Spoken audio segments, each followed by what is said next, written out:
संविधान और विधान सब भंग कर देना चाहिए। अब तो समय उनको क्राउन पहनने का। पीएम मोदी की चर्चा तो सभी करते हैं, लेकिन एक ऐसे टीचर हैं जिन्होंने मोदी को आड़े हाथों ले लिया है। मोदी को ऐसा धोया है कि अब आईटी सेल वाले और पीएम मोदी के चाहने वाले उनके पीछे पड़ चुके हैं।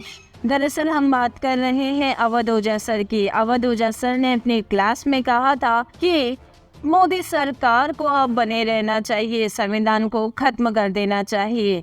ये वो ऐसी 3 बातें उन्होंने कही है जिसे सुनने के बाद अब आईटी सेल वाले उनकी निंदा कर रहे हैं। दरअसल संविधान को भंग करने की बात का कहना मतलब कि वो एक तरीके से कह रहे हैं कि मोदी की तानाशाही अब बहुत ज़्यादा बढ़ती रही है।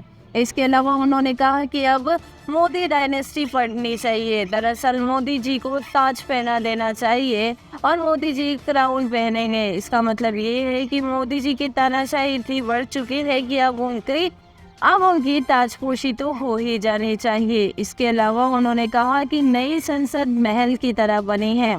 हाँ, महल बनना भी चाहिए, लेकिन उसमें जो सांसद है वो एक दूसरे को गाली गलौज तो देने ही चाहिए। उन्होंने सांसदों को लेकर भी बहुत बड़ी बात कह दी है। अब ऐसे में अवध ओझा सर को कैसे माफ़ किया जा सकता है?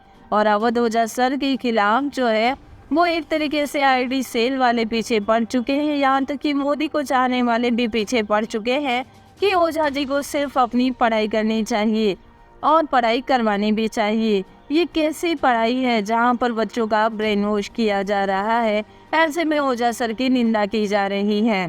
दरअसल इससे पहले भी एक टीचर करण सागवान के साथ ऐसा ही हुआ था, जब उन्होंने सिर्फ इतना कह दिया था कि प्रधानमंत्री को पढ़ा लिखा होना चाहिए, लेकिन उसके बाद से ही उनकी नौकरी खा गए। अब जितने भी टीचर हैं अगर वो सच बोलेंगे तो आईटी सेल वाले उनकी नौकरी तो खा ही जाएंगे। फिलहाल अवध ओझा सर ने जो भी कहा है, आप उससे कितना वाकिफ है हमें कमेंट बॉक्स में ज़रूर बताएं।